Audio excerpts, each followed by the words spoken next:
Hello friends, आज हम सीखेंगे टॉपिक इंटीग्रेशन में। एक इंटीग्रल है, हम इवैल्यूएट करने जा रहे हैं उसको, और उसका टाइप है वो मैं बोर्ड पे अभी लिखूंगा, तो आप उसको कंपेयर करने का ट्राई करिएगा। तो इसका जो टाइप है बच्चों वो है integral of a into e raise to x plus b upon with respect to x। ये आपका टाइप है। अगर आप कंपेयर करोगे दोनों इंटीग्रल को तो ये जो a है इसका वैल्यू होगा 4, b उसका वैल्यू होगा -25, c उसका वैल्यू होगा 2 एंड d उसका वैल्यू होगा -5। तो इस तरीके से ये कंपैरिजन हमने कर दिया।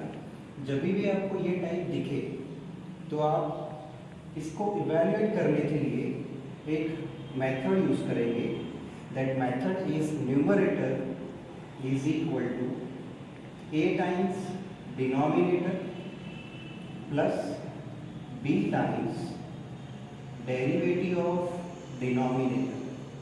तो nr का मतलब है न्यूमरेटर, dr का मतलब है डिनोमिनेटर। सो न्यूमरेटर हमारा जो सम है उसमें ये जो फंक्शन होता है बच्चों, इस फंक्शन को हम बोलते हैं इंटीग्रैंड।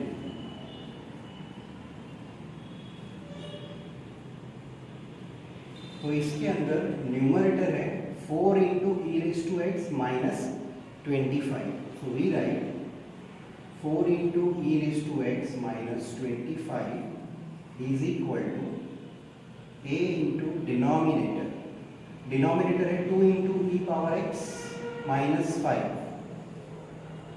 ठीक है, plus b as it is derivative of denominator. So again denominator we write same quantity 2 into e raised to x minus 5. Fine. अब ये a और b आपको समझना है ये क्या है। This a and b are constants.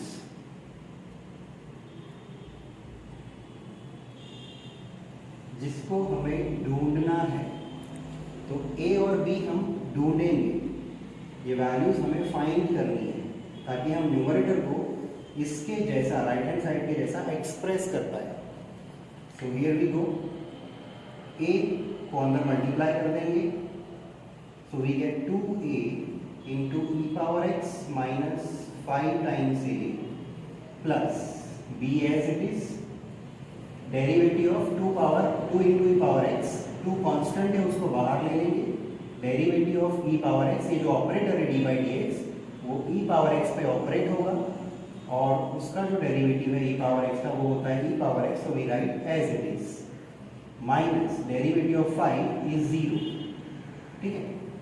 तो ये हमने लिख दिया। अब ये ब्रैकेट को ओपन कर देंगे, so we get 2a into e power x minus 5a plus ये b मल्टीप्लाई हो जाएगा, so we get 2 into b into e power x।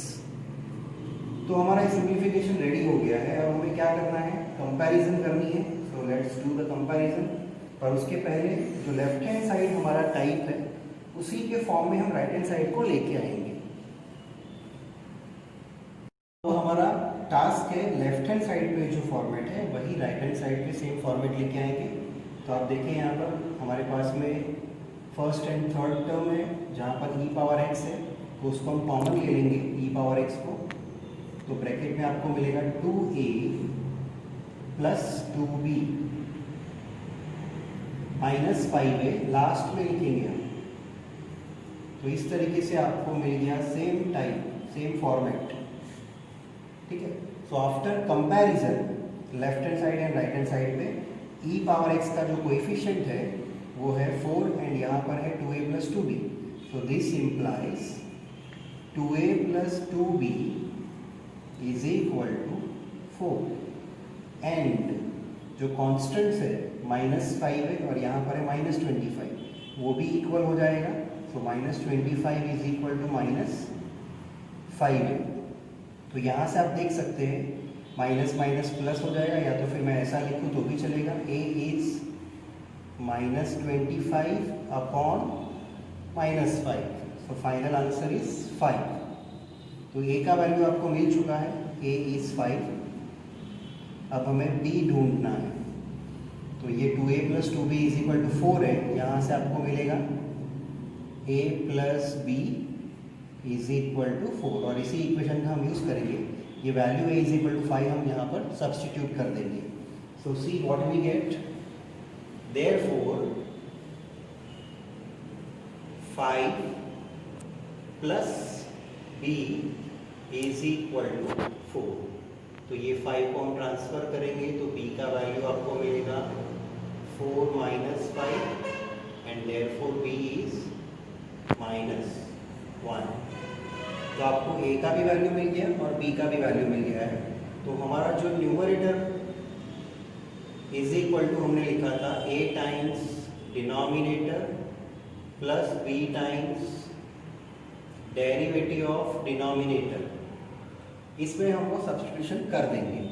तो न्यूमरेटर क्या है हमारा 4 × e⁻x - 25 which is equal to a का वैल्यू भी obtain 5, denominator is 2 × e⁻x - 5 plus b is -1 into derivative of denominator is we have found here which is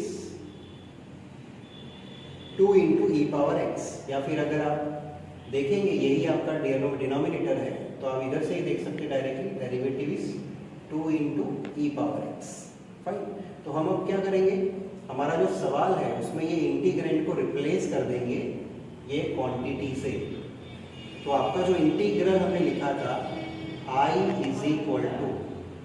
= integral of, numerator की जगह पे हम लिखेंगे 5 times 2 × e⁻x - 5 plus minus minus हो जाएगा 2 × e⁻x as it is divided by आपका denominator which is 2 × e⁻x - 5 with respect to x।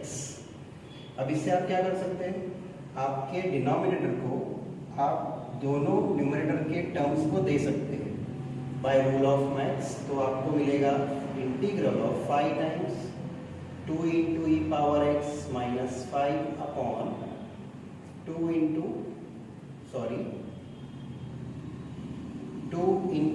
e⁻x - 5, इस तरीके से, minus numerator is 2 times e⁻x upon denominator is 2 times e⁻x - 5 with respect to x। तो हमने ये simplify कर दिया। इससे फायदा क्या होगा, न्यूमरेटर में जो टर्म्स है डिनोमिनेटर में जो टर्म्स है वो दोनों सेम हो जाएगा, तो ये कैंसिल होगा। आपको फर्स्ट टर्म मिलेगा integral of 5 minus second term है वो एज इट इज हम लिखेंगे 2 × e⁻x upon 2 × e⁻x - 5 with respect to x।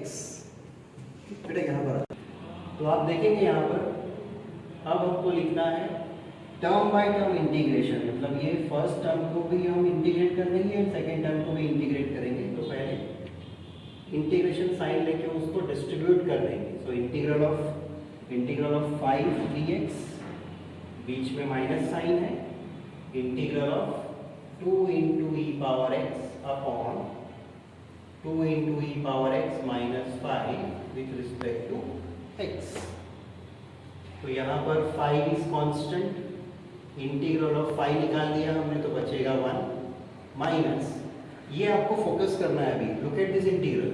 अगर मैं इस डिनोमिनेटर को fx बोलता हूँ fx, तो न्यूमरेटर में उसका डेरिवेटिव प्रेजेंट है f'(x). तो इसका फॉर्मूला है integral of f'(x upon fx। अगर है तो आप उसको लिख सकते हो log of mod of fx plus c। ठीक है, तो यहाँ पर जो fx हम लिखेंगे that is nothing but 2 × e⁻x - 5। तो आप वंस अगेन कौन सा फॉर्मूला यहाँ पर यूज किया, मैं यहाँ पर बॉक्स में लिख देता हूँ आपके लिए। Integral of f'(x upon fx with respect to x is log of mod of fx plus c। ये वाला फॉर्मूला हमने यहाँ पर यूज किया है। Now our I y becomes 5 as it is. Integral of 1 is x minus second term as it is. अभी देखो यहाँ पर भी हमने इवेल्यूएट किया है तो इसका इंटीग्रल भी आएगा और constant derivative of sorry integral का कांस्टेंट आएगा हमारे पास में c1. तो हम यहाँ पर लिखेंगे प्लस c1 इसका इंटीग्रल, और ये जो इसको c रख दो या फिर इसको c2 भी लिखोगे तो भी चलेगा, तो हम बाद में दोनों को कंबाइन कर देंगे. तो यहाँ पर हम लिखेंगे second term as it is minus log of 2 into e power x minus 5 mod complete plus c2. ठीक है, फाइनल आंसर हम लिखेंगे c1 and c. So what we get 5 into x minus log of mod of 2 into e power x minus 5 plus c, where this c represents addition of both the constants. इसको हम बोलेंगे c is equal to c1 plus c2. तो बच्चों ये हो गया आपका final answer. ठीक है, तो आई होप आपको ये समझ में आया होगा. फिर भी अगर आपको कोई डाउट है तो प्लीज़ वापस से गो थ्रू करिए पूरे सॉल्यूशन को और मुझे रिप्लाई दीजिए कि आपको ये समझा है कि नहीं समझा है. Thank you very much.